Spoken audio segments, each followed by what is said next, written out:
Esse é o nosso planeta Terra. Mas será que não deveria ser planeta Água? O oceano cobre mais de 2/3 da superfície do planeta e, em grande parte, ainda inexplorado. A economia azul trata a proteção e desenvolvimento sustentável do oceano, políticas e governança para a melhor gestão dos nossos ecossistemas marinhos, da vida selvagem e recursos.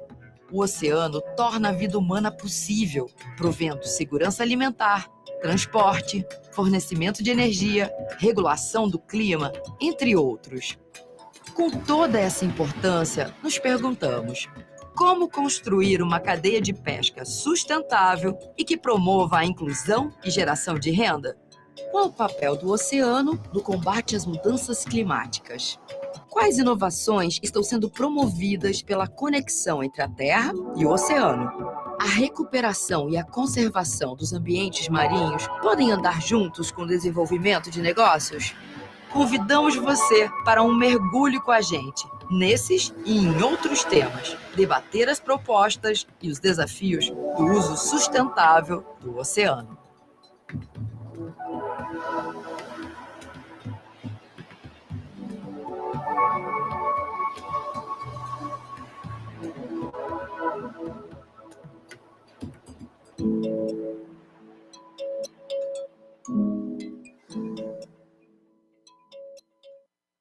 Bom dia a todos e a todas. Estamos iniciando o terceiro painel do Ação Ambiental, cujo tema é Economia Azul, um mar de oportunidades para o desenvolvimento sustentável. No primeiro dia, tivemos o lançamento do movimento Viva a Água Baía de Guanabara e o painel sobre pesca e alimentos. Ontem, falamos sobre as mudanças climáticas e o oceano. Caso você tenha perdido, não deixe de acessar a gravação da transmissão do canal da Firjan no YouTube. Antes de iniciarmos o painel, gostaríamos de passar alguns recados. Está disponibilizado na sua tela um QR Code para a nossa pesquisa de satisfação. Não deixem de responder. O painel contará com um momento inicial de apresentação dos nossos convidados. Posteriormente, faremos uma rodada de perguntas e respostas. Participem conosco mandando suas perguntas, comentários e reações via chat. Nesse ano de 2021, iniciamos a década da ciência oceânica para o desenvolvimento sustentável, ou década do oceano, estabelecida pela ONU.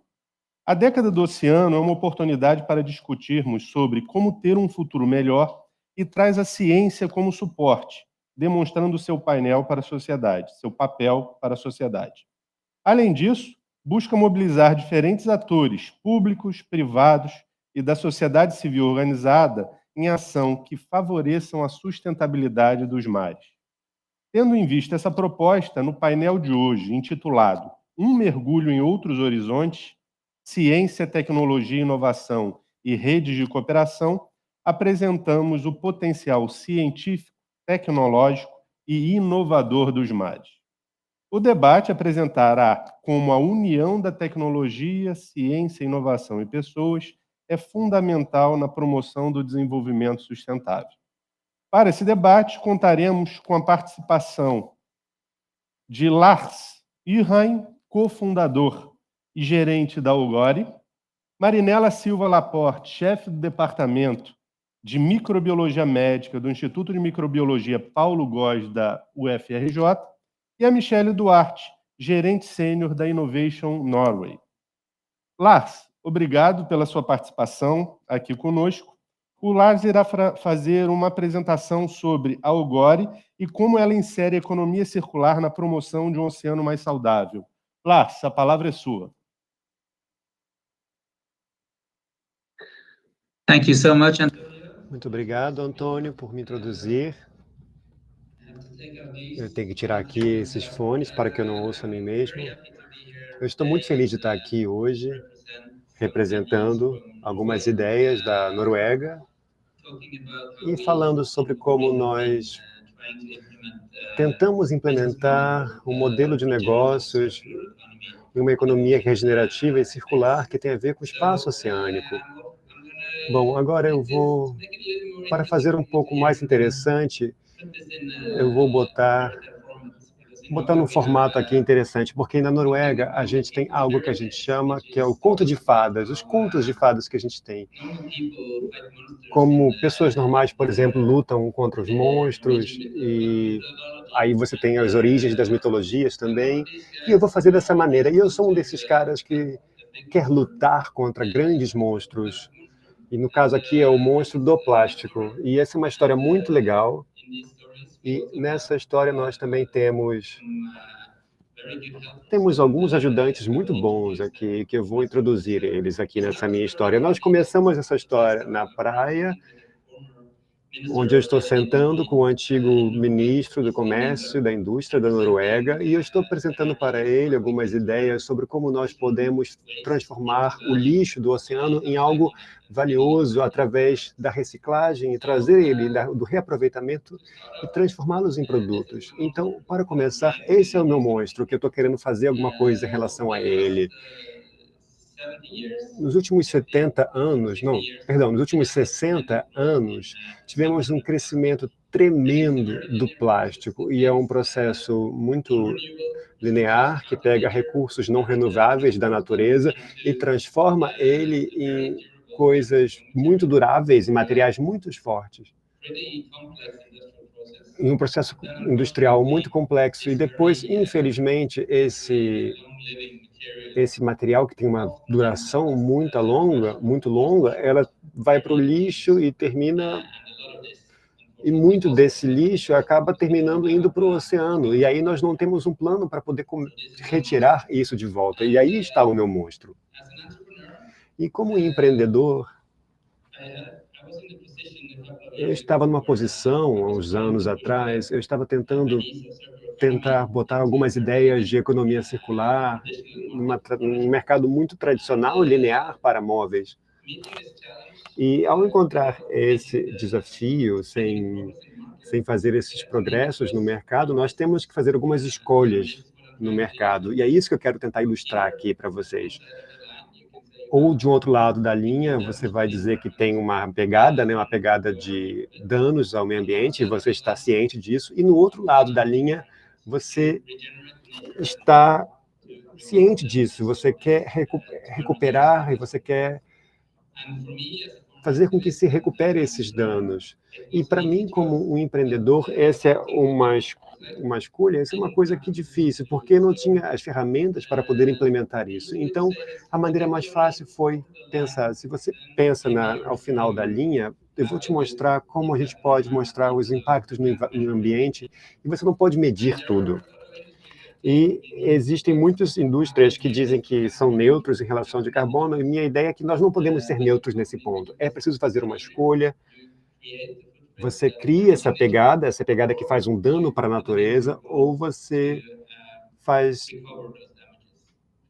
toma uma ação para recuperar e sanar esses danos. E esses são os danos que eu queria começar. Eu queria fazer alguma coisa sobre ele. Aqui na costa do oceano, temos muitos plásticos de telas, bens de consumidores, que acabam indo para lugares muito difíceis e acabam presos nas rochas, nos solos, e acabam se acumulando.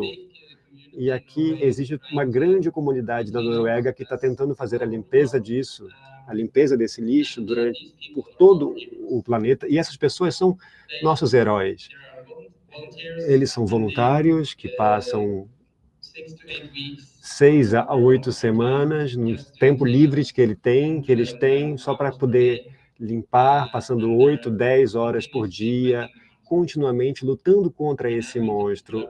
E eu quero colaborar com essas pessoas, mas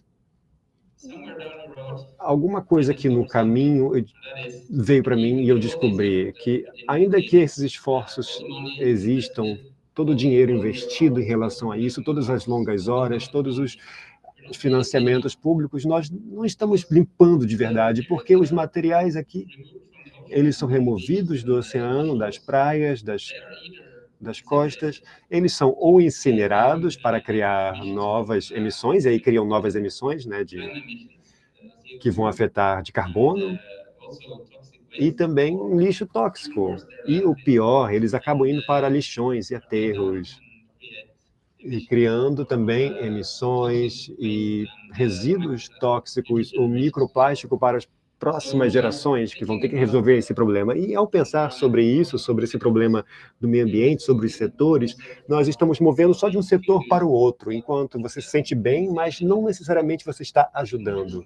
A conclusão que eu tive foi fácil. Você tem que pegar todos esses problemas em todos os setores onde moramos, nesses espaços onde estamos e criar soluções para isso, seja, por exemplo, na sua casa, no seu ambiente de trabalho, na sociedade como um todo. Então, a solução para nós é, vamos pegar esse lixo e nós vamos fazer, no pior dos casos, a gente vai transformar no melhor do melhor, que, na minha opinião, muito humilde, é um design escandinavo. E nós descobrimos aqui onde está o meu primeiro parceiro que me ajudou, Young. Ele veio aqui, ele é parceiro, ele é investidor também dessa CEO, dessa empresa, e ele também quer limpar os oceanos. E esse cara também é um contador de história, e é um dos melhores que nós temos aqui, e nós estamos muito felizes de tê-los a bordo.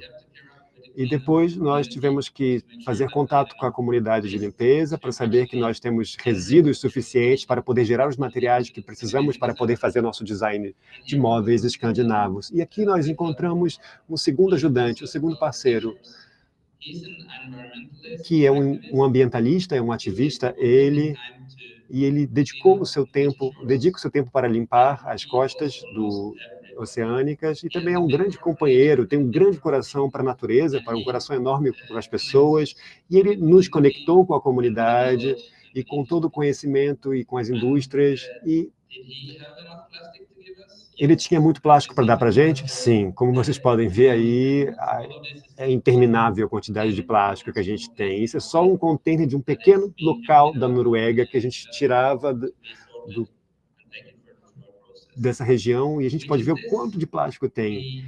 E aí nós botamos os materiais, nós separamos nas suas frações, nós limpamos da melhor maneira que podia, e aí nós começamos uma maneira para poder gerar novos granulados a partir desse plástico. E esse granulado, colaborado com designers e cientistas,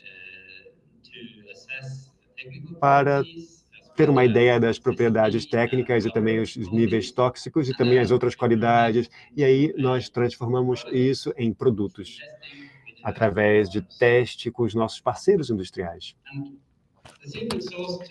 E aqui a fonte mostra aí as inovações, como a gente pode ver o ciclo, porque é muito caro, ainda que a gente tenha colaboradores voluntários, de pegar o plástico do oceano e transformá-lo em novos produtos.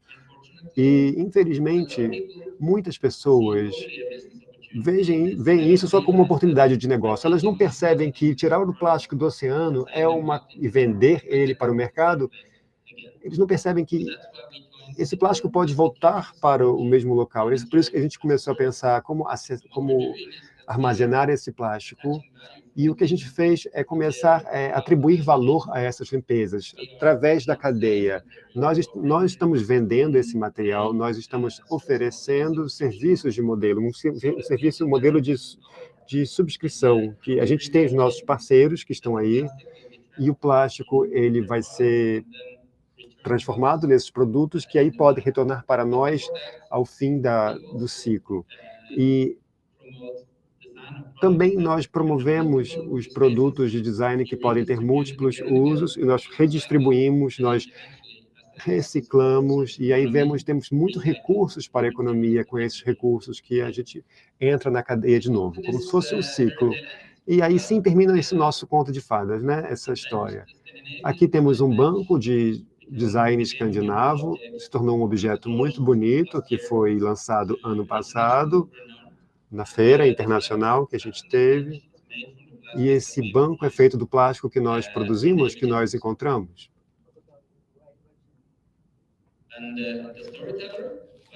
E o contador de história, sim, ele se tornou o novo ministro da Indústria e Negócios da Noruega.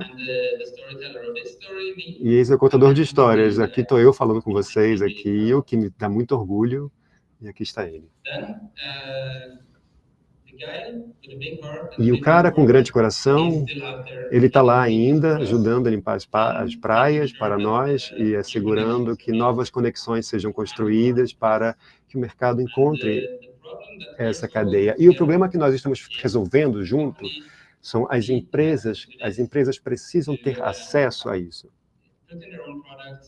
Ou seja, ter todos os seus produtos, os próprios produtos, e auxiliar a transição para uma economia linear, de uma economia linear para uma economia regenerativa. É isso. Muito obrigado.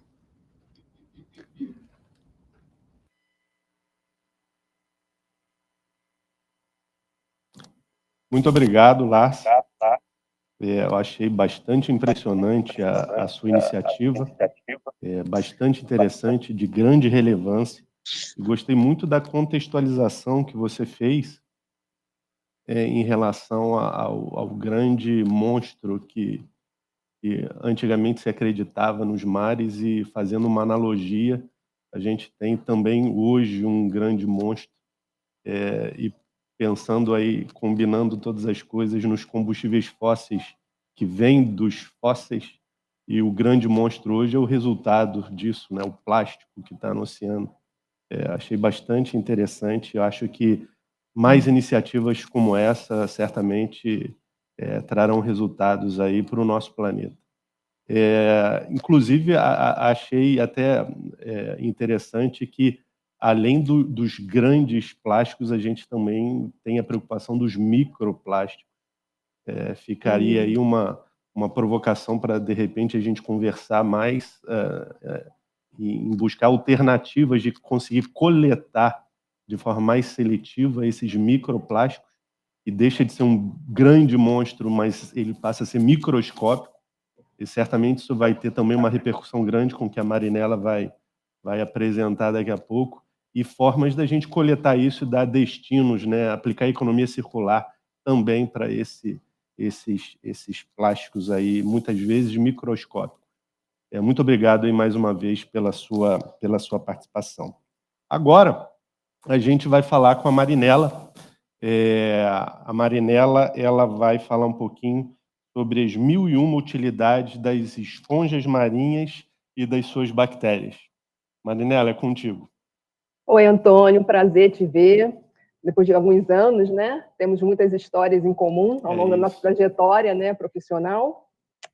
Agradeço a Firjan pelo convite e agradeço a organização, porque é tão difícil a academia, né, conseguir se aproximar da comunidade, até mesmo das indústrias. Então, é um prazer hoje falar um pouquinho do que a gente vem realizando nos últimos anos aqui no laboratório.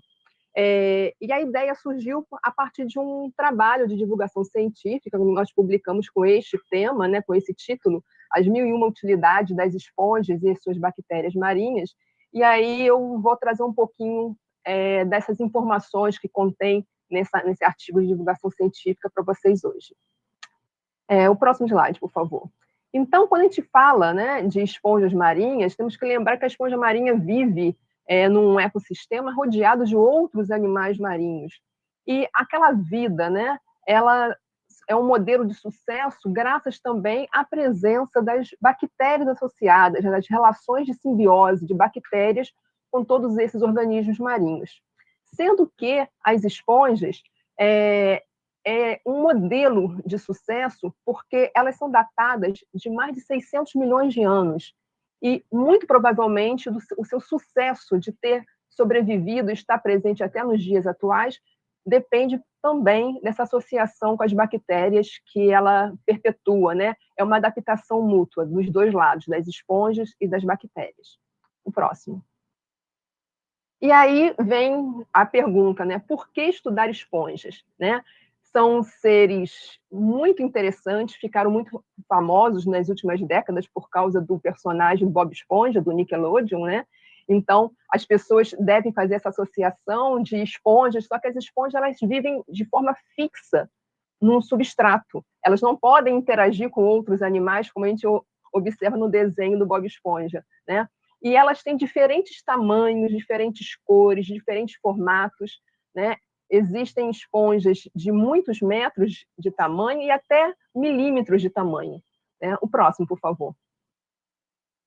E um animal tão simples, né? Mas que é tão interessante quando a gente estuda um pouquinho sobre a sua capacidade de sobrevivência e ainda mais de produzir alimento até para os animais e vegetação ao redor das esponjas. As esponjas, elas vivem fixas, né, são sésseis, elas se alimentam basicamente da filtração da água.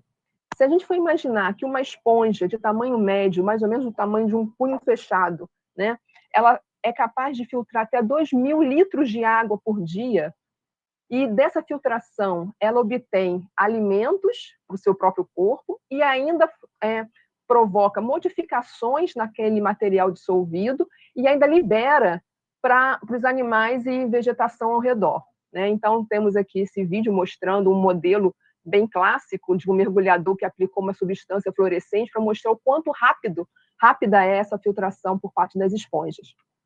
E também observamos ao lado, né, a estrutura do corpo de uma esponja é extremamente simples, ela é formada por poros, daí o nome filoporífera, porque seu corpo é recoberto por poros por onde a água entra, é filtrada por câmaras internas no seu corpo e os excretas são liberados pela cavidade central desse animal, né, que é chamado de ósculo. O próximo, por favor. E aí, sendo esses animais, né, sésseis, quer dizer, vivem fixos a um substrato, passaram por tantas eras geológicas, né, interagem com bactérias, se alimentam de filtração, e como é que ela sobreviveu tantos milhões de anos, né? O próximo, por favor. E elas ainda servem de alimentos para alguns animais, peixes, ouriços do mar, tartarugas, se alimentam de esponjas marinhas, né? O próximo. Além disso, elas competem com outros animais pelo espaço de fixação, por exemplo, as assídeas, né? Elas se aderem, as anêmonas do mar se aderem e ficam naquela competição pelo espaço mais adequado, mais estável para elas. E próximo. E também, por elas viverem fixas a um substrato, estão sujeitas a doenças, né? Existem patógenos que se estabelecem também nas esponjas e causam doenças nesses animais. Próximo. No entanto, as esponjas são muito interessantes e curiosas porque elas apresentam um arsenal de substâncias químicas que servem de defesa para essa esponja e para aquele ecossistema ao seu redor. Tanto é que as esponjas são usadas como modelos de primeiro sistema de resposta imunológica, justamente por conta dessa defesa química que ela produz, e é uma forma de até afastar alguns animais, né, alguns competidores e alguns organismos patogênicos. O próximo.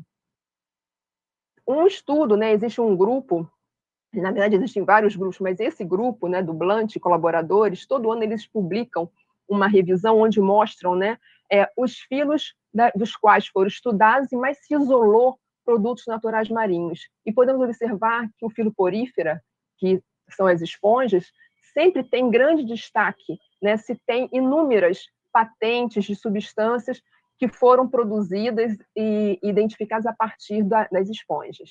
Próximo. E não sei se todos têm conhecimento, mas ainda nos anos de 1950 foi quando se isolou dois nucleosídeos chamados espongotimidina e espongogoridina, que ficaram conhecidos na época, e em 1979 o FDA autorizou o uso dessa molécula, né, da espongogoridina, que a partir dela serviu de base para produzir o Ara-C, que é um antileucêmico. E logo depois também serviu de base para se fazer um antiviral, que muitos devem conhecer pelo nome de Zovirax ou aciclovir, para tratamento de diferentes tipos de herpes, né? E daí, então, se teve aquele estalo, poxa, esses animais que ninguém dava muita atenção são fonte de substâncias que podem ser utilizadas para a saúde humana também. Próximo. Só que um grande problema, um grande gargalo, é que muitas vezes a quantidade de esponja que é coletada não é suficiente para produzir a substância de interesse, né? Apesar das esponjas elas se regenerarem, muitas delas, né, mas o rendimento da substância de interesse era pequeno. E começaram a observar também que muitas substâncias identificadas em esponjas eram identificadas em esponjas de diferentes áreas do planeta, de diferentes espécies, e quando foram ver, muitas das substâncias identificadas como sendo das esponjas, na verdade, quem produziam eram as bactérias associadas às esponjas, né? A chamada microbiota anfibiótica das esponjas. Então, nesse desenho, nós vemos um corte transversal, onde tem inúmeras células bacterianas presentes na parte intermediária, chamada de mesoído das esponjas. Próximo. E aí, então, depois dessa introdução rápida, né, sobre o nosso trabalho, nós começamos em 2004, trabalhando com esponjas coletadas aqui na nossa costa da cidade do Rio de Janeiro, mais especificamente na Praia Vermelha, que são pontos turísticos, inclusive daqui do Rio, né, do Pão de Açúcar, no arquipélago das Cagarras e no quadrado da Urca, regiões bem próximas. Inclusive, o quadrado da Urca é bem curioso, porque hoje é um ancoradouro de embarcações. A gente não esperava, né? Muitas pessoas acham que não há vida ali, e há vida ali, uma vida riquíssima, e as esponjas ali presentes, elas estão sujeitas a muito impacto ambiental, principalmente por derramamento de óleo, né? Daquelas embarcações, tinta das embarcações. Então, as esponjas ali presentes, elas sofreram essas adaptações, estão presentes, e foi assim o nosso objeto de estudo, que ficou muito curioso para saber o que essas esponjas, como é que elas sobrevivem naquele ambiente. Então, nós trabalhamos coletando e analisando, e quem faz as coletas é o meu colaborador, o professor Guilherme Muricy, do Museu Nacional. Próximo, por favor. E aí tem algumas fotos de algumas coletas de esponja na época do arquipélago das Cagarras, inclusive muitas esponjas não eram de conhecimento, então muitas foram coletadas e identificadas pela primeira vez pelo Guilherme Muricy, né, como eu destaquei aí essa esponja amarelinha, Petromica citrina, né, que foi descrita por ele e foi depois objeto de estudo de uma aluna minha de mestrado. Próximo. Aqui é uma outra campanha de coleta, essas nós já fomos um pouquinho para mais longe, fomos para Cabo Frio. Eu fico no barco sempre, não mergulho, mas a gente monta, né, um mini laboratóriozinho, enquanto o Guilherme e os outros estudantes vão para o mergulho, voltam para o barco com os pedacinhos de esponja, são pedacinhos bem pequenininhos, né? E a gente logo tem que fazer logo a lavagem para tirar pedacinhos de plantas e outros animais que possam estar aderidos. Já começamos a processar esse material e logo depois vamos correndo para o laboratório. Próximo. E aí tem a fotografia de alguma dessas esponjas, que são super coloridas, essas aí vivem bem aderidas à pedra, né? E elas foram descobertas num ambiente que ninguém esperava encontrar também esponjas, porque é uma poça de maré, e quando a maré baixa, aí se descobriu que embaixo das pedras havia uma grande diversidade de esponjas. Essas esponjas estão, inclusive, em fase de identificação taxonômica, né? São 2 gêneros, principalmente, que ainda eram muito pouco estudados e estão tendo assim, grande destaque atualmente por conta da identificação dessas novas espécies aqui no litoral do Rio de Janeiro. Próximo. E aí, a Petromica citrina, essa esponja amarelinha, ela foi identificada pela primeira vez no arquipélago das Cagarras, aqui no Rio de Janeiro, que foi o trabalho de mestrado da aluna que eu citei anteriormente, e nós conseguimos, então, observar que essa esponja produz uma substância chamada trisulfato de alistanol, que tem uma atividade antibacteriana, né? É uma substância antibiótica muito eficiente contra bactérias patogênicas tanto aos homens quanto aos animais. Nós observamos que essa substância ela mata a bactéria rompendo a membrana da bactéria, né? Então, foi um estudo muito legal que nós realizamos e conseguimos, então, chegar à molécula. Só que, como eu tinha avisado, eu tinha falado no início, o rendimento da substância é muito pequeno, né? Aí o próximo.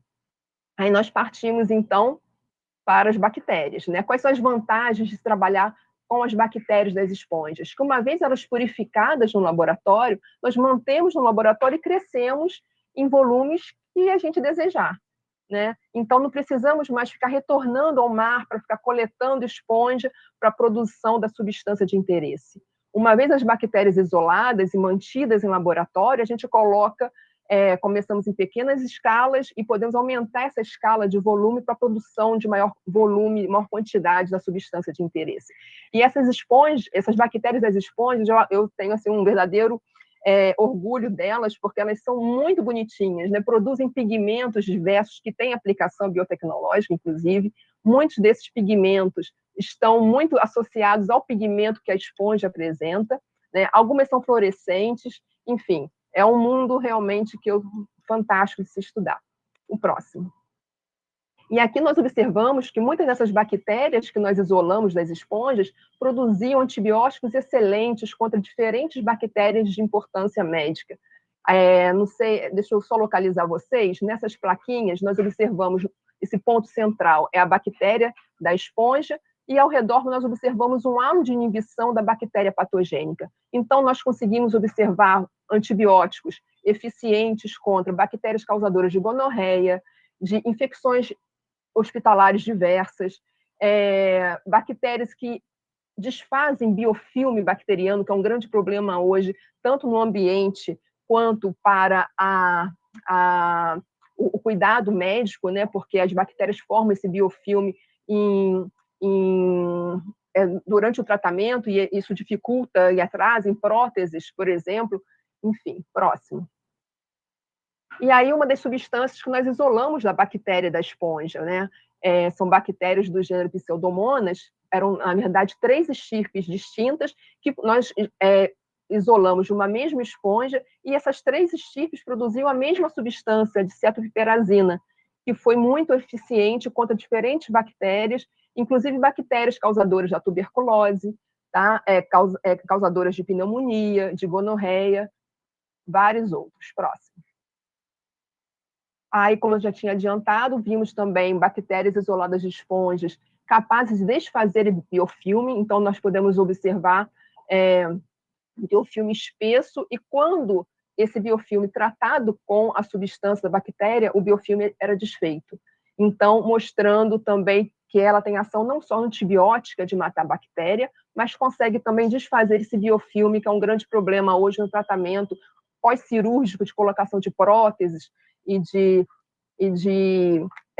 catéteres venosos. Então, muitas vezes, isso dificulta muito o tratamento do paciente, e são bactérias resistentes aos antibióticos. Então, há uma necessidade de busca de novos medicamentos para tratar essas bactérias.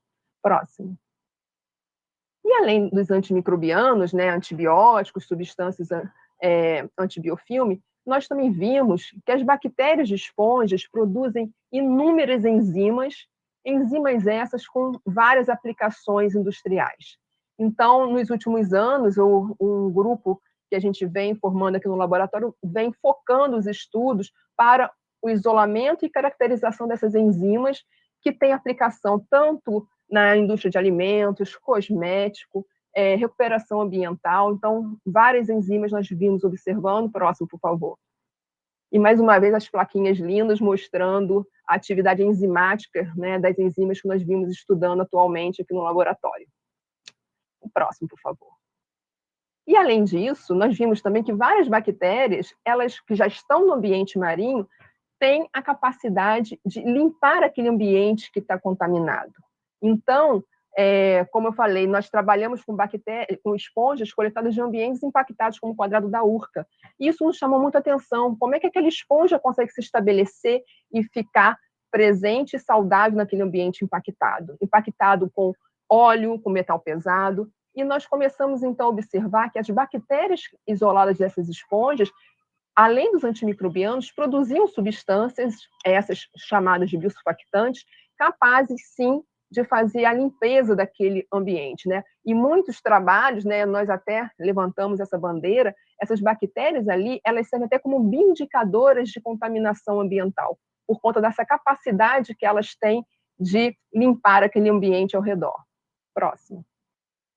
Isso aqui é só um exemplo do que nós observamos, onde a bactéria foi capaz de desfazer, né, produz uma substância com tensão superficial e ela diminui essa tensão superficial na água do mar. Então, a bactéria utiliza esse óleo que nós testamos como fonte de carbono, e dessa forma acaba atuando, né, na biorremediação de ambientes marinhos contaminados. Próximo.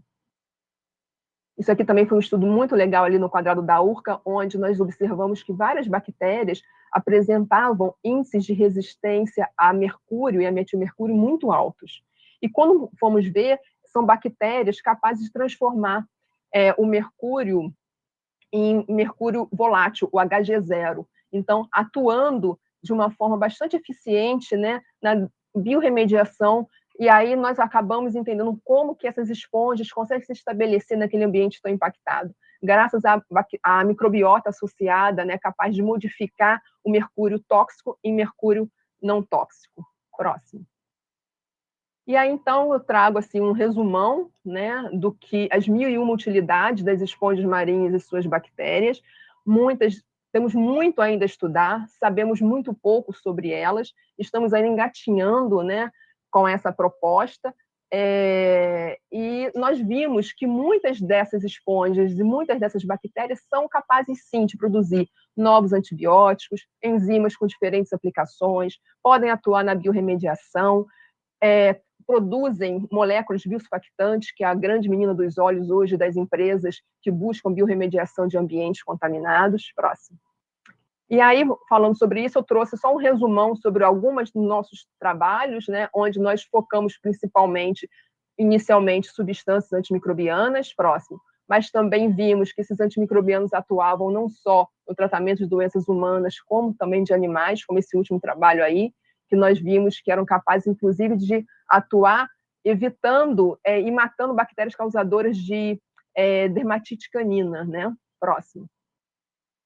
E aqui um pouco mais sobre os nossos trabalhos sobre também atividade de biorremediação e de enzimas. Próximo.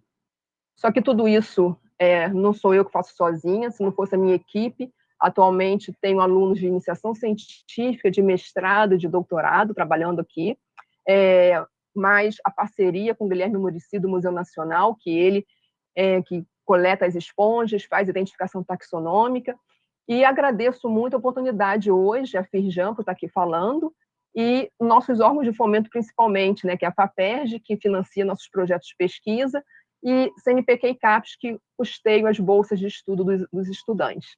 Pessoal, tem os meus contatos aqui, estou disponível para perguntas, dúvidas e contatos posteriores. Foi um grande prazer. Obrigada. Muito obrigado, Marinela. Excelente apresentação, muitas informações interessantes. Arriscaria dizer que a gente tem um espaço para descobertas tão grande quanto no espaço. Com certeza. E arrisco a dizer que a gente ainda teria mais tempo para o espaço, porque se a gente perder esse tempo com a manutenção dos oceanos, a gente não vai conseguir estudar mais esse grande potencial de substâncias e várias interações. Vou esperar a comunidade científica, receber aí um novo gênero e a espécie Laporte de uma esponja. Obrigado, Marinela. Obrigada, Antônio. Agora a gente vai falar com a Michele Duarte. A Michele vai falar sobre as estratégias de oceano da Innovation Norways e as suas atividades na aquacultura e outros projetos. Por favor, Michele. Olá, bom dia para todas e todos que nos acompanham nesse momento. Gostaria primeiramente de agradecer o convite à Firjan. Muito obrigada por me receber aqui hoje, Fidalgo. E, bem, a gente vai iniciar aqui essa conversa e eu vou ter a honra aqui de encerrar esse painel hoje, sendo a última palestrante do dia, trazendo uma abordagem um pouco diferente. A gente ouviu o Lars falando sobre o setor privado, a Marinela falando sobre a academia, e eu vou trazer um pouquinho um olhar em relação ao governo, e como as políticas públicas são importantes no desenvolvimento da ciência, da inovação e para essas redes de cooperação. Então, por favor, se eu puder ter minha apresentação na tela. Bem, essa é uma imagem só para ilustrar, né? Eu vou falar aqui um pouco sobre a Noruega, e a Noruega é uma nação oceânica. Uma curiosidade que eu gostaria de trazer hoje é que a Noruega tem a segunda maior linha costeira do mundo, atrás apenas do Canadá. Se a gente considerar todos os recortes dos fiordes e toda a composição ali da Noruega, apesar de ser um país pequeno, ela tem uma costa gigantesca. E isso explica por que, né, a Noruega é uma nação oceânica. Todo o desenvolvimento da Noruega se deu a partir dessa amizade com o mar. Então, acho que a gente está pronto para começar. Gostaria de chamar o segundo slide para fazer essa contextualização da Noruega como uma nação oceânica. Então, a gente sabe que em torno de 70% de todas as exportações norueguesas hoje advêm dessas indústrias oceânicas. É claro que é importante a gente fazer essa contextualização e dizer que muito disso se deve à indústria de óleo e gás, à indústria marítima e, obviamente, ao pescado norueguês. A Noruega é o segundo maior exportador de pescados do mundo. Mas o importante de notar aqui é que todas essas indústrias, elas permitiram o que a gente está observando nesse momento. A criação e a inovação dessas indústrias permitiram que a gente desenvolvesse tecnologias para setores da nova economia, buscando o desenvolvimento de uma economia mais sustentável. E aí eu trago esse exemplo, essa figura aí que a gente está vendo, de uma eólica offshore flutuante, que é um projeto High Wind lá no Mar do Norte, conduzido pela Equinor. Dito tudo isso, acho que eu gostaria também de colocar aqui esse trechinho de um trabalho da OECD falando sobre o potencial da economia marinha, que existe o potencial das indústrias oceânicas contribuírem o dobro para a economia global até 2030. E isso é muito relevante, isso é muito animador, mas ao mesmo tempo é importante a gente entender que isso coloca uma pressão adicional sobre os oceanos. Então a gente precisa entender de que forma essa demanda por alimentos, energia, vai ser atendida, né, considerando aí a saúde dos oceanos. E aí eu chamo o próximo slide, por favor. Colocando justamente isso. Esse é um trecho da estratégia de oceanos do governo da Noruega, que fala justamente que um dos maiores desafios do futuro vai ser o equilíbrio entre essa necessidade do aumento da produtividade com o dever, essa obrigação que nós temos de proteger os recursos marinhos. Esse é um desafio mapeado pela Noruega, obviamente, mas ele é um desafio global, de todos nós. Né? E aí eu vou trazer a visão da Noruega de como que o país pretende se debruçar sobre esse desafio no próximo slide, por favor. Então, basicamente, a forma como a Noruega pretende atingir esses objetivos, ela está em cima de 3 pilares fundamentais, né? E eu gostaria de ressaltar hoje esses 2 últimos pilares que eu coloquei aí dentro dessa caixinha, conhecimento e tecnologia e competitividade, tá? Mas falando um pouquinho sobre os 3 pilares. Um é dedicado às políticas públicas e à regulação, porque a ideia é justamente que as normas e as políticas públicas sirvam como impulsionador e não um entrave ao desenvolvimento da inovação e das pesquisas. As políticas públicas norueguesas, elas têm esse cuidado de incentivar principalmente essa transferência de conhecimento e tecnologias de um setor para outro. Na parte de conhecimento e tecnologia, mapear especificamente ali as oportunidades e como o governo vai atuar como um agente para alavancar o conhecimento e a tecnologia, e igualmente como que a gente traz competitividade. E competitividade aqui eu gostaria de trazer num contexto um pouco diferente. Competitividade num contexto de dar publicidade, né, comunicar as tecnologias existentes e, através dessa comunicação dessas tecnologias existentes, incentivar a colaboração entre as nações. Então, a gente vai para o próximo slide, por favor. Com relação aí à visão norueguesa de ciência e tecnologia, eu estou tentando aqui aumentar um pouquinho a minha tela para a gente passar aqui item por item, mas está meio complicado aqui, então vou acompanhar a minha própria tela aqui. Vamos lá, vamos falar sobre conhecimento e tecnologia.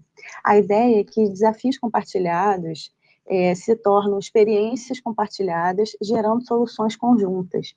Então, eu coloquei aqui alguns exemplos de projetos que a gente tem na Noruega, justamente com essa ideia de rede de cooperação. Então, por exemplo, a gente tem o Projeto Mariano, que é um projeto de mapeamento de recursos e compartilhamento de informações.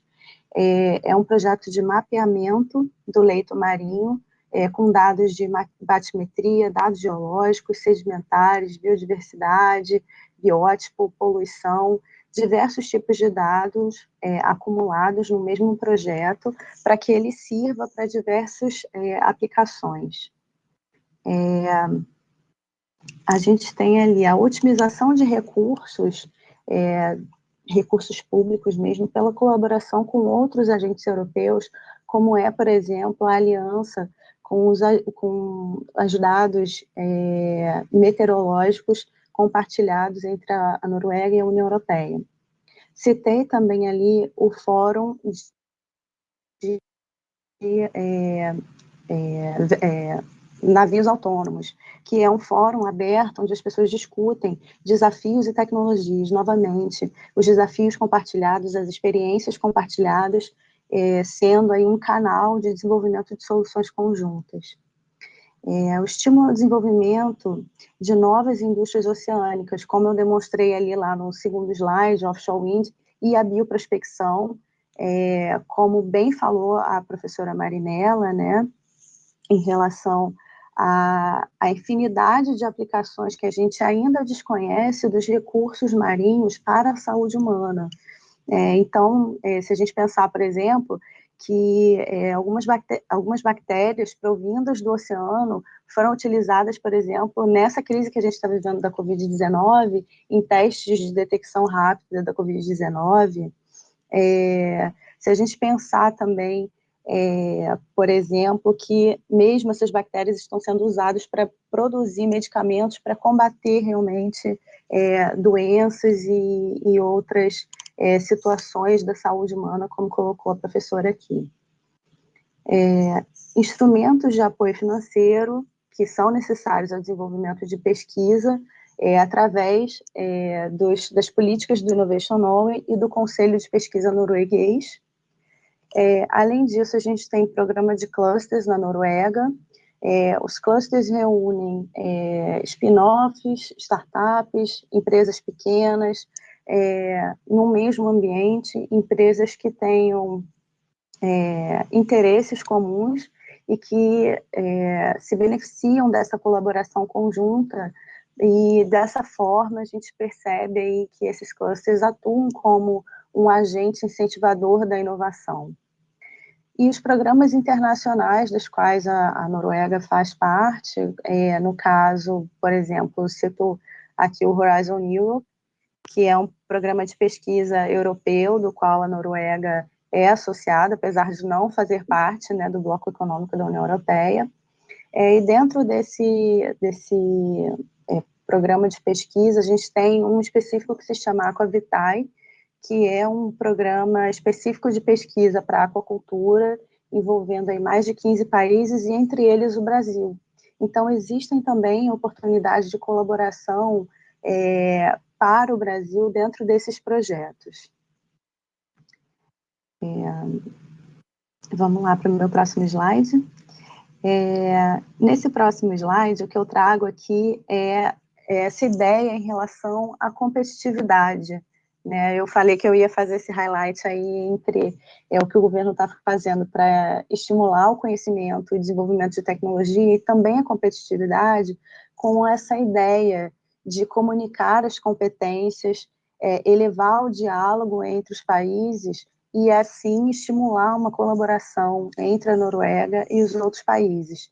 Então, um exemplo que eu trago em relação ao que o governo da Noruega e principalmente nós do Innovation Norway temos feito nessa seara é um exemplo muito específico, que é o da Explorer, que é um site que a gente fez, ele é uma plataforma que a gente brinca que é um Tinder de negócios sustentáveis. Então, você pode entrar nessa plataforma e buscar ali soluções sustentáveis de negócios para diversos setores, né? Então, ele é uma plataforma para dar justamente essa visibilidade, comunicar toda a competência e tecnologia existente na Noruega.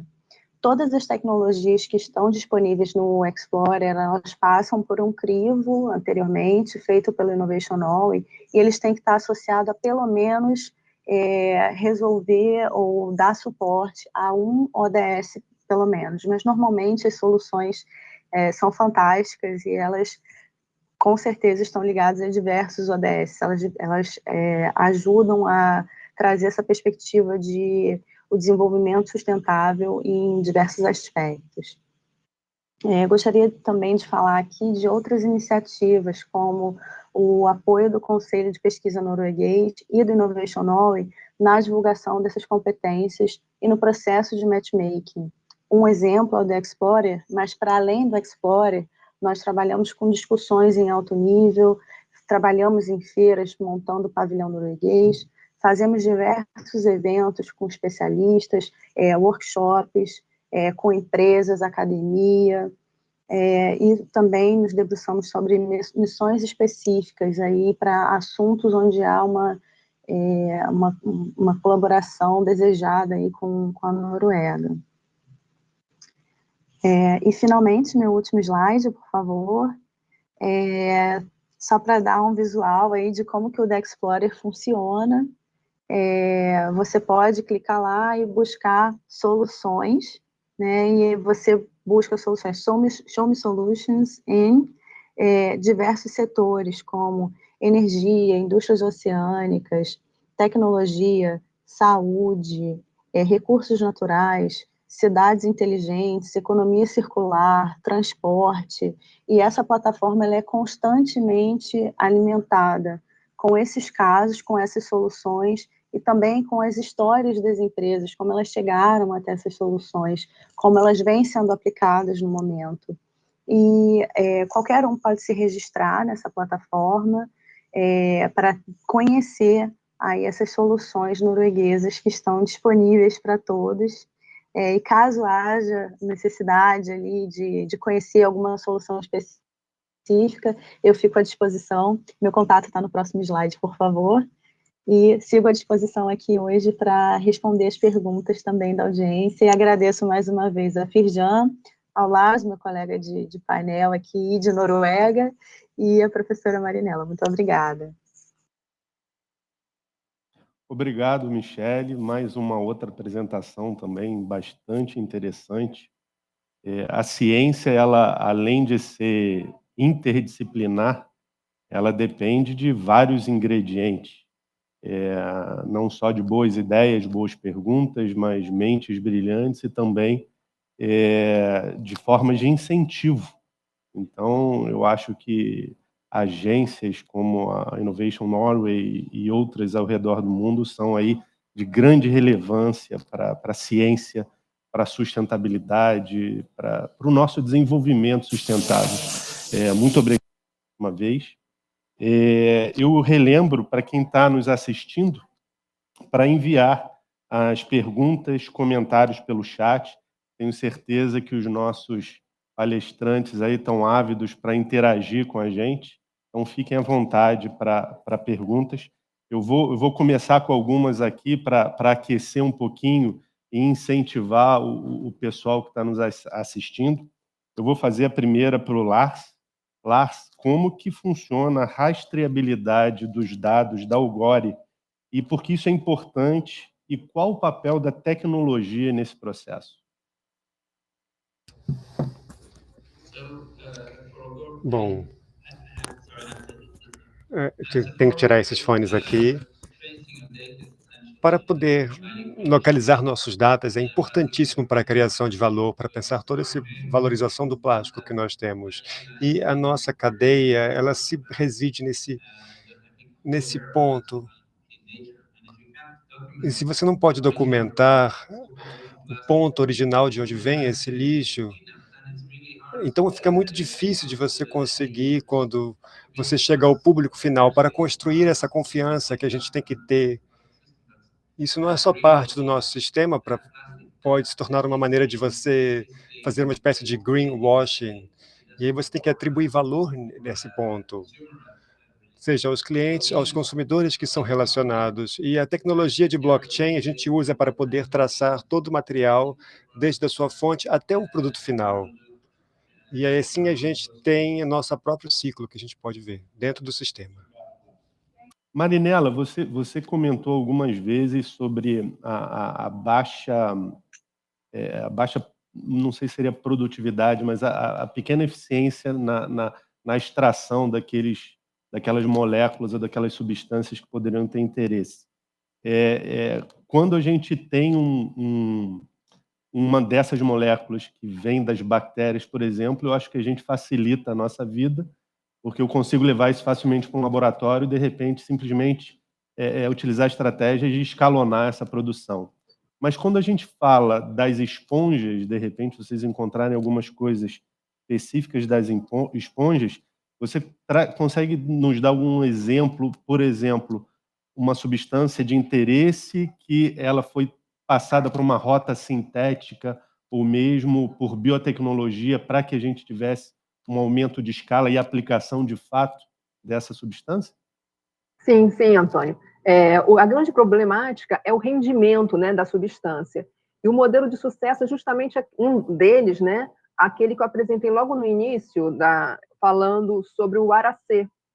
Então, a partir da identificação dos nucleosídeos isolados e purificados da esponja, esse aracê foi sintetizado no laboratório. Então, a substância original serviu de modelo e em laboratório se fez a síntese dessas moléculas e foram até melhoradas, né, que uma vez fazendo os testes em laboratório, você pode melhorar, modificar um radical aqui, outro ali, de forma a otimizar a atividade biológica dessas moléculas. Então, existe sim essa possibilidade. E, claro, as bactérias é muito mais atrativo pelo fato da gente poder cultivá-las em laboratório. Muitas vezes a gente até procura modelos de expressão heteróloga, dependendo da molécula, é capaz também, principalmente das enzimas, nós conseguimos fazer isso em modelos heterólogos, na expressão heteróloga, para aumentar o rendimento. Só que de bactérias, de esponjas, ainda não temos nenhuma substância ainda em uso, tá? De esponjas, diretamente sim, mas de bactérias ainda nenhuma. Todas ainda na fase inicial de estudo. Obrigado. Até porque é uma questão de muita atenção. E se uma dessas moléculas é de muito interesse, a gente começa a pensar em coletar as esponjas, né? A gente pode exatamente o famoso tiro no pé, né? Pois é. Michele, qual o papel das parcerias de múltiplos atores na promoção de um oceano mais saudável e sustentável? Acho que ela é necessária, né? A parceria é fundamental para que a gente tenha uma otimização, realmente, dos conhecimentos, né? Essas redes de cooperação são fundamentais para que a gente possa fazer o uso de diversos conhecimentos e técnicas existentes em países diferentes, em situações diferentes, para resolver problemas que, de repente, são comuns a todos. Eu até, de repente, posso trazer um exemplo aqui de uma questão de, não exatamente uma parceria, mas entender como os setores podem trabalhar de forma colaborativa. Por exemplo, a professora Marinela estava falando sobre a coleta de material do leito marinho. Hoje em dia, a gente observa que tem muitas coletas sendo feitas de material no leito marinho através de ROVs, né, que são aqueles veículos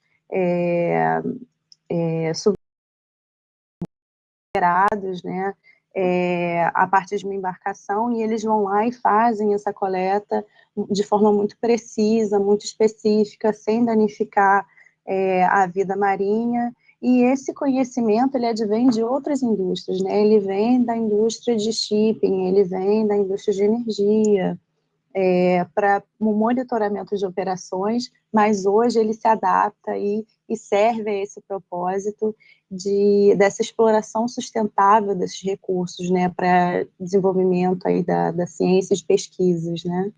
Então, a colaboração ela é fundamental. Obrigado, Michele. Lars, para o Gori, quais são os desafios da mudança de uma economia linear para uma circular? E por que isso é importante para a promoção de um oceano saudável?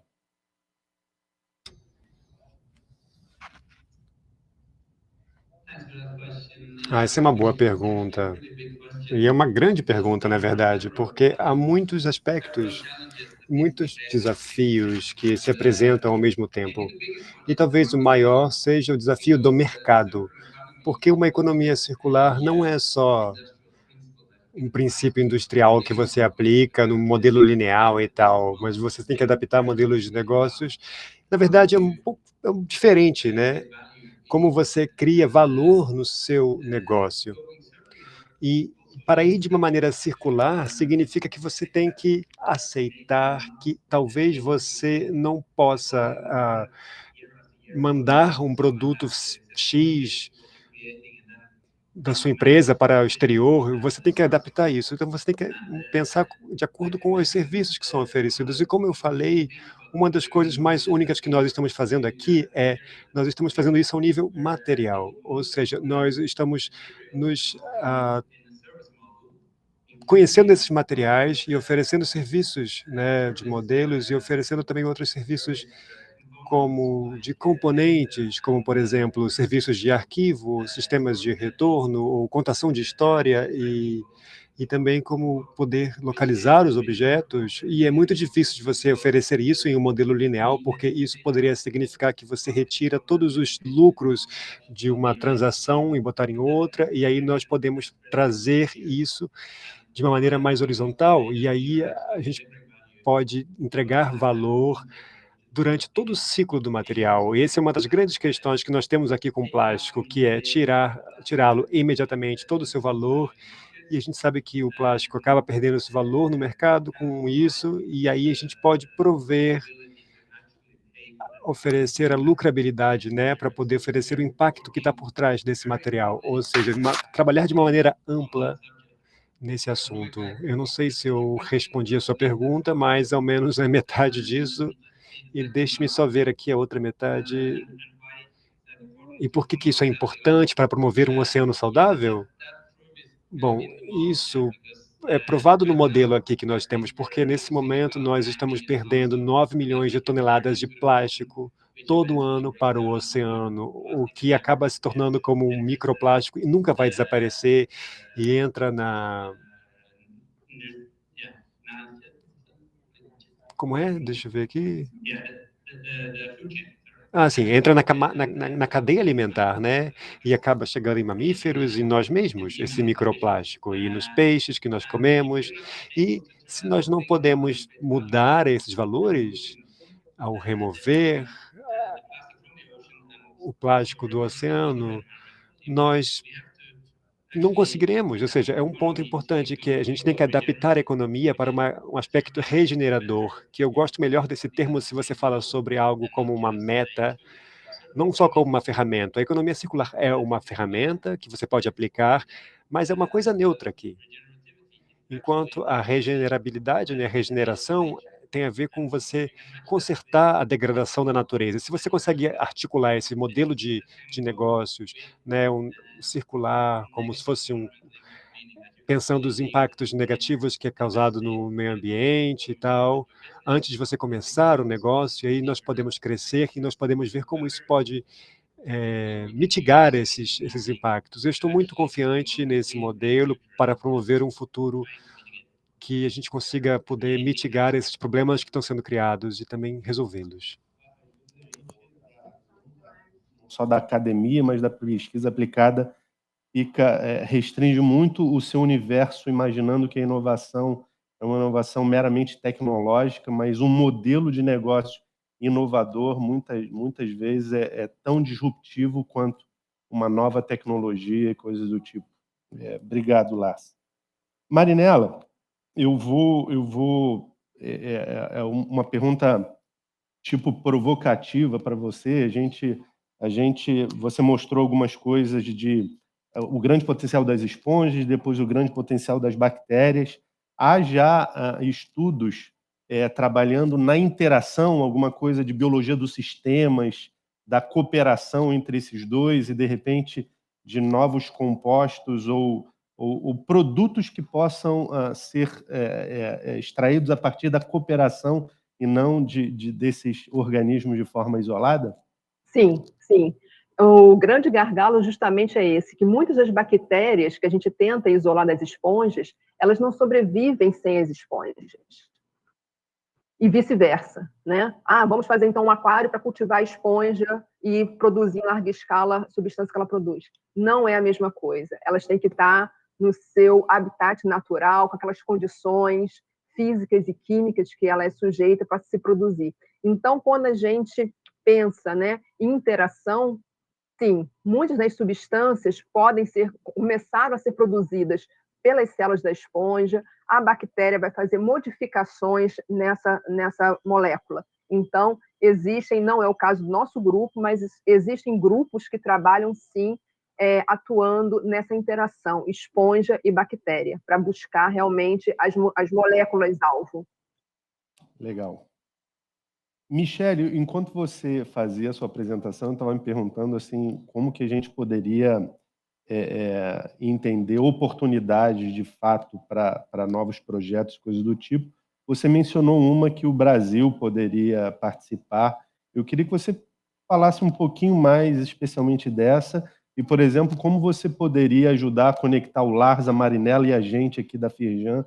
De repente, um grande projeto. A Marinella, eu vi que ela fez um comentário ali que já tem algumas iniciativas de esponjas, né, ou bactérias que também tem algum papel na degradação de plásticos, né? Conta um pouquinho mais aí dessas oportunidades.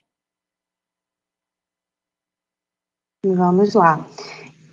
As oportunidades são muitas, né? Como eu mencionei lá especificamente na parte de ciência e pesquisa, existe esse projeto que se chama Horizon Europe, e o Brasil é um dos países que pode participar, junto com países da União Europeia e a Noruega, dentro daquelas linhas de pesquisa ali permitidas pelo programa.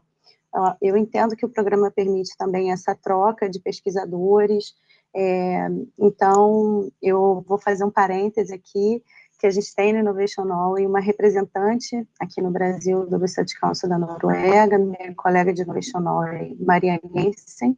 Ela é nossa cônsul para assuntos de ciência e tecnologia, e ela é a pessoa responsável por fazer esse link desse setor específico aí de desenvolvimento entre Brasil e Noruega, e fazer esse meio de campo aí, essa comunicação com esses programas também, do qual a Noruega faz parte junto com a União Europeia. Então, por favor, quem tiver interesse em saber mais detalhes, assim, entre em contato comigo, para que eu possa compartilhar o contato com a Mariane e auxiliar numa conversa mais específica, tá? Mas com relação a como que o Innovation Norway pode ajudar a conectar diversas iniciativas, eu acho que um ponto pode ser através do próprio The Explorer, né? Se alguma empresa ou algum pesquisador aqui no Brasil tem interesse em uma tecnologia que está lá dentro da plataforma, especificamente, tem interesse em conhecer essa tecnologia, entender a adaptabilidade dessa tecnologia para a realidade aqui do Brasil, a gente pode fazer esse meio campo e colocar aí a empresa norueguesa ou o desenvolvedor desse produto em contato, seja com a Firjan ou com a empresa aqui no Brasil. Além disso, a Innovation Norway dispõe de algumas oportunidades de suporte a empresas norueguesas lá na Noruega. A gente é uma agência de governo, então nosso papel realmente é dar suporte ao desenvolvimento na Noruega, mas entendo o interesse de empresas brasileiras em ter um parceiro norueguês e executar uma aplicação para uma das linhas de suporte do Innovation Norway, isso é possível, né? Então, é importante a gente estudar caso a caso, entender as especificidades de cada necessidade para que a gente possa fazer aí esse meio de campo da melhor forma possível. Espero ter te respondido aí. Obrigado, Michele. A gente quase se encontrou presencialmente, a pandemia atrapalhou um pouquinho, né? Mas deixo aqui mais uma vez o convite para a gente tomar um café, da mesma forma, Marinella. O Lars, se vier e quando vier ao Brasil, será super bem-vindo. Tivemos uma pergunta do chat, a Patrícia Camargo para Marinella. Oi, Marinella, maravilhoso trabalho de pesquisa. Aí a pergunta, vocês veem potencial para filtração de microplástico pelas esponjas? Pois é, filtração de microplásticos, eu ainda não estudei isso diretamente, mas as bactérias isoladas das esponjas, sim, elas apresentam potencial de degradação de microplásticos. Nós estamos começando essas análises aqui no laboratório e já vimos um potencial já aflorando em relação às bactérias. Elas conseguem produzir enzimas degradadoras desse microplástico. Então, provavelmente, essas bactérias auxiliam também na sobrevivência das esponjas nos ambientes impactados com plástico. Sim. Legal. Obrigado, Marinella. Bem, eu agradeço muito a vocês pela participação. Eu acho que a manhã de hoje foi muito, muito enriquecedora. Agradeço imensamente vocês terem aí mostrado um pouquinho das suas iniciativas, dos seus conhecimentos. E a gente vai dar continuidade à nossa programação. Vamos exibir a websérie Guanabara, Bahia que Resiste. Ela foi desenvolvida pelo OECO, em parceria com a Fundação Grupo Boticário. A websérie tem como objetivo mostrar a realidade da conservação da natureza e assuntos transversais na Baía de Guanabara, trazendo uma perspectiva positiva das transformações que já acontecem e do impacto positivo gerado. Logo após, apresentaremos a facilitação gráfica do que foi debatido no nosso painel e para vocês aguardarem os principais pontos da nossa conversa. Mas primeiro, vamos ao episódio A Natureza é a Melhor Solução.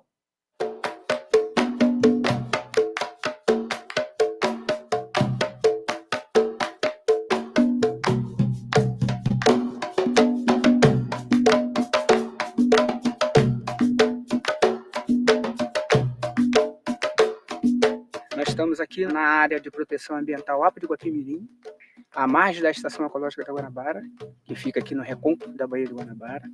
Nós estamos aqui no rio Guaraí-Mirim, numa área de restauração de 10 hectares. A gente dá a mão para a natureza se autorregenerar, que daqui 10, 15, 20 anos vai estar restaurado. A gente só estamos dando oportunidade para a natureza. Quando lá atrás eu cheguei a cortar madeira de mangue, para você ter uma ideia. Aí, o meu orgulho hoje é de plantar.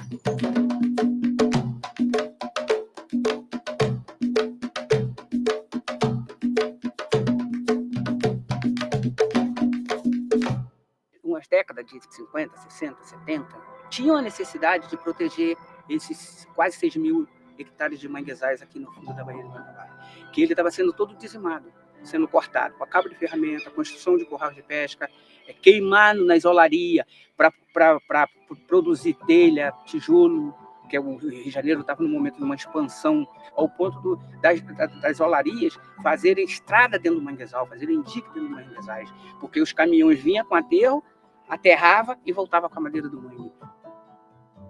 Foi um absurdo, foi aonde que teve que criar a APA de Guapimirim, a primeira unidade de conservação federal no Brasil para proteger especificamente o manguezal. E depois de alguns anos da criação da APA, surgiu a ideia, a necessidade de restaurar mais áreas que foi degradada. Então, essas primeiras mudas aqui, elas foram plantadas, começou em novembro de 2020, com 50 centímetros. Hoje já tem muda aí com 1,60 m aí, tranquilo. Uma solução importantíssima para um ambiente como o da Bahia é a restauração ecológica. Tem 7 municípios que têm contato direto com a Bahia, mas ao todo são 17 que compõem a bacia dela. Então tem alguns municípios que não estão à beira da Bahia, mas os rios dele vêm cair aqui na Bahia, né? Então a restauração ecológica muitas vezes pode se dar na margem da Bahia, a gente plantando mangue, por exemplo, em lugares que no passado tinha, hoje não tem mais. Pode se dar em outras partes da Bahia, na encosta, que compõe a bacia, né, da Baía de Guanabara.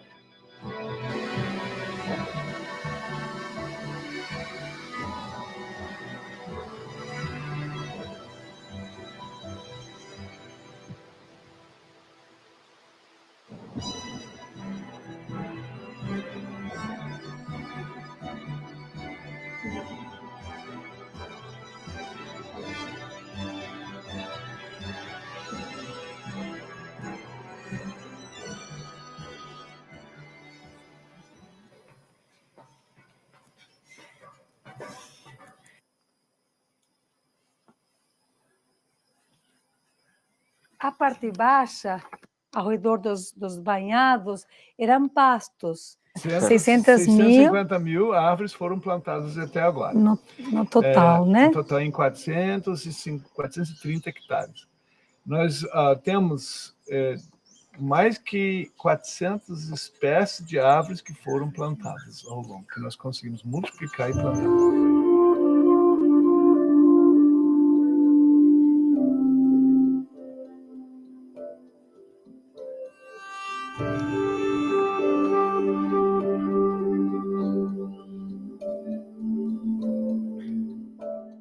Os morros eram todos cortados, como você percebe.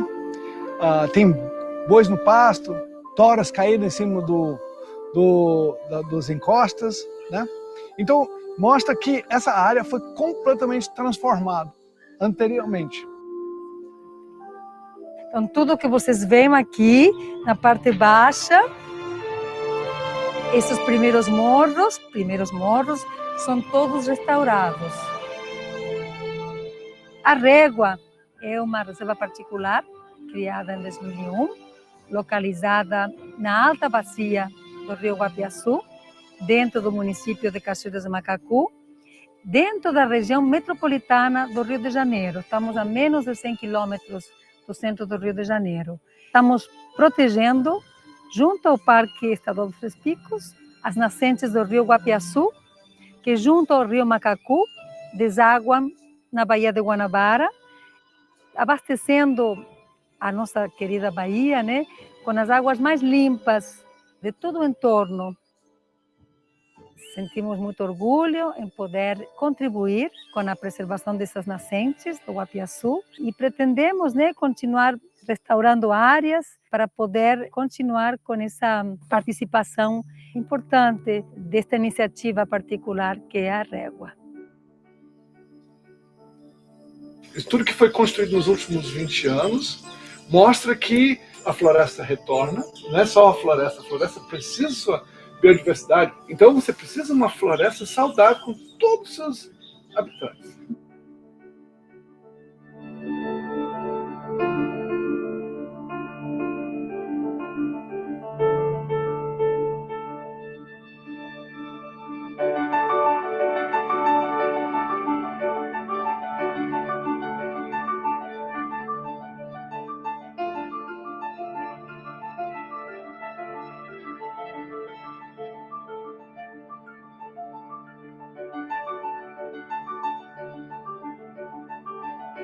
Então se enriquece uma mata com a presença da anta, que estava ausente das matas do rio há mais de um século.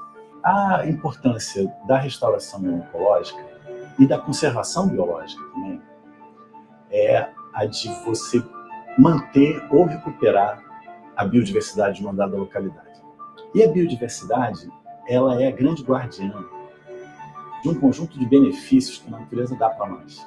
Mas quando faz essa restauração, que recupera a biodiversidade, mas ao mesmo tempo gera renda para pessoas, gera empregos verdes, como por exemplo para quem monta um viveiro, para quem coleta semente, aí a gente passa a ter uma solução.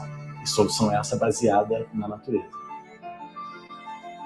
E a Guardião do Mar contrata a gente, a Cooperativa Manguezal Fluminense, com os pescadores artesanais e pescadoras artesanais, que faz esse trabalho de plantio.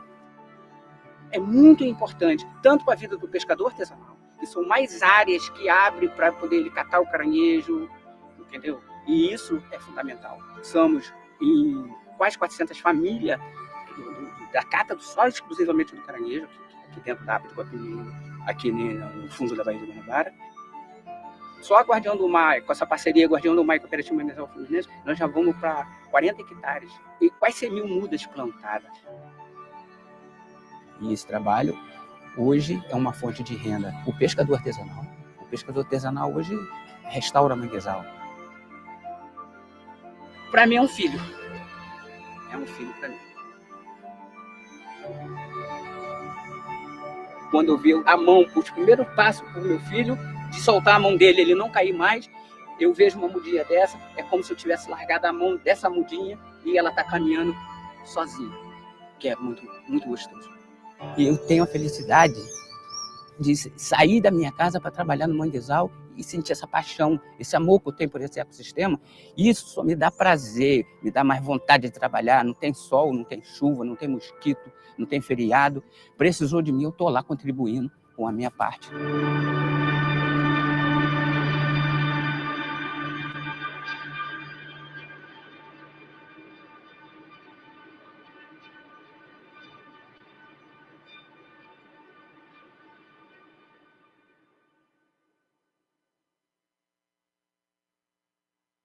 Ótimo, excelente iniciativa. Bom ver que a gente tem aí algumas iniciativas em direção à sustentabilidade, à recuperação, e especialmente nessa área que altamente populosa, muita gente está morando ali na região, praticamente na região metropolitana, e é um grande desafio adicional, né? Muito interessante, muito legal essa iniciativa.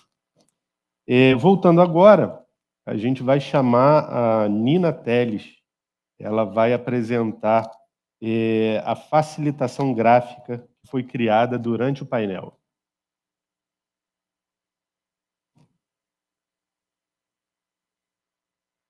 Estão me escutando?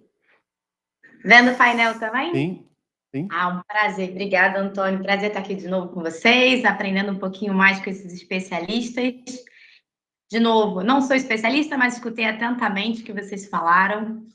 E quem começou falando hoje foi o Lars, que começou a nossa história de hoje falando de uma luta muito grande contra alguns monstros. Então, a gente tem lá os plásticos, que são os monstros aí do oceano. E ele tem essa luta, né, dele, é transformar, né? Como é que a gente pode transformar esses plásticos em algo útil? E é isso que ele, como empreendedor, faz né, dentro da Algore. Então, ele fala muito de... Tem muitas equipes hoje de voluntários que fazem a coleta desses plásticos, desse material, porém, só esse esforço não vai ser suficiente, né? Porque acaba queimando e virando lixo tóxico. A gente acaba que esses materiais vão para os lixões e aterros gerando resíduos tóxicos. E uma preocupação que ele trouxe para a gente é que ele não queria que isso acontecesse, né? Vamos tentar fazer com que esse material volte, né, a ser utilizado de forma útil. Então, a empresa dele apoia, né, na limpeza, na granulação. Então, eu coloquei os granulados ali do ladinho do monstro do plástico, e acaba que, em conexão com marcas, ele consegue fazer com que esse material vire produtos úteis, né? Então, ele mostrou lá um banco muito legal de upcycle que eles construíram, e isso é um dos produtos, né? Uma das possibilidades que existe de transformar esses materiais em produtos para decoração, produtos úteis para a gente ter em casa, no nosso escritório e tudo mais. Uma outra coisa que é muito legal que o Lars trouxe para a gente é que isso é um modelo circular, né? Então, é um material que sai da Terra e volta para a Terra, ficando mais ou menos neutro, né? o que ele acha de legal, e talvez, provavelmente, pelo que eu senti aqui, possa ser o futuro aí da empresa, do modelo de negócio dele, é que ele gostaria de cada vez mais ir para um modelo de negócio regenerativo, que não só neutraliza, mas como ajuda a regenerar o planeta que a gente está, a gente não tem mais tempo. Falando em planeta, na natureza, em algo que a gente já tem na natureza, a Marianela começou falando das esponjas e das bactérias marinhas que ficam ali pertinho delas, né? Então, ela trouxe para a gente as 1001 utilidades que essas esponjas já têm e como que esses recursos naturais já ajudam, né, a gente, já ajudam para a nossa cura. Ela contou um caso nos anos 50, né, que se isolou 2 nucleocídios utilizados para a criação de antivirais, como, por exemplo, para herpes, para tratamento de herpes. Acho que muita gente aí usa. Eu sou uma que usa, Marinela. Então, fiquei super feliz de saber disso, algo muito novo. Ela falou também de esponjas com substâncias que matam bactérias, rompendo membranas, como antibiótico. Você pode me corrigir, Marinela, se eu estiver errada, é a primeira vez que eu escuto sobre isso, mas pelo que eu entendi, ajuda também em tratamentos como, por exemplo, para a gonorreia. E também para antiofilme, né? Ajuda em procedimentos pós-cirúrgicos, além de ajudar como biorredutor de ambientes contaminados. Então, que está aí uma tendência aí da gente descontaminar os ambientes, essas esponjas também ajudam. E toda essa pesquisa, né, pelo que eu entendi, a gente não consegue escalar se não for isolada em laboratório. Então, ele já tem também um trabalho de isolamento dessas bactérias para trabalho em laboratório, para a gente conseguir escalar toda essa utilidade dessa pesquisa, né, que eles fazem, da importância delas para a nossa sociedade. Aí chegou Michele. Nesse momento chega a Michele, falando, nossa, muito legal, né? São 3 assuntos diferentes que se corroboram. Ela fala, tá bom, e vocês sabiam do potencial das indústrias oceânicas para contribuir para a economia global até 2030? E o grande desafio que a gente passa hoje, que é o equilíbrio entre aumentar a produtividade das coisas e proteger os recursos marinhos. E aí ela falou de 3 ações muito legais que a gente pode ter, que estão aqui em cima da minha cabeça, né? A gente tem a regulação, então a gente pode contar com políticas públicas como impulsionadora. Conhecimento e tecnologia, vamos mapear essas oportunidades e como é que o governo pode ajudar isso, alavancar essas oportunidades que já estão acontecendo. E competitividade, que não quer dizer um contra o outro, mas sim um mais o outro, né? Comunicar tecnologias existentes e integrar essas nações na busca de soluções. E falando em integração, ela falou também para a gente do The Explorer, que vai dar um match do Tinder aqui, eu coloquei o símbolo do Tinder com de negócios sustentáveis. Então, no The Explorer você consegue visualizar tecnologias existentes, empresas que já estão, né, fazendo as coisas acontecerem em relação a esse tema, e conectar quem está querendo aprender sobre, com quem já está fazendo, quem gostaria de alavancar no seu próprio país e fazer toda essa conexão aí entre os atores. Pessoal, acho que foi essa a história de hoje. Lars, Marinela e Michele. Tem algo a acrescentar? É isso mesmo, pessoal? Eles estão. Acho que é isso, Antônio. Obrigado, Nina. Como sempre, bastante interessante, muita criatividade aí para resumir assuntos assim tão interessantes. Obrigado. Agradeço a todos e a todas que acompanharam a nossa transmissão e que participaram conosco enviando perguntas, comentários e reações. Não se esqueçam de seguir a Firjan nas redes sociais, que possui, além dessa, outras temáticas igualmente interessantes. Não se esqueçam também de preencher a nossa pesquisa de satisfação para melhorarmos os nossos eventos cada vez mais. Por fim, deixo o convite para acompanharem o painel de amanhã, que falará sobre os negócios de impacto e geração de renda por meio da economia azul. Obrigado e até amanhã.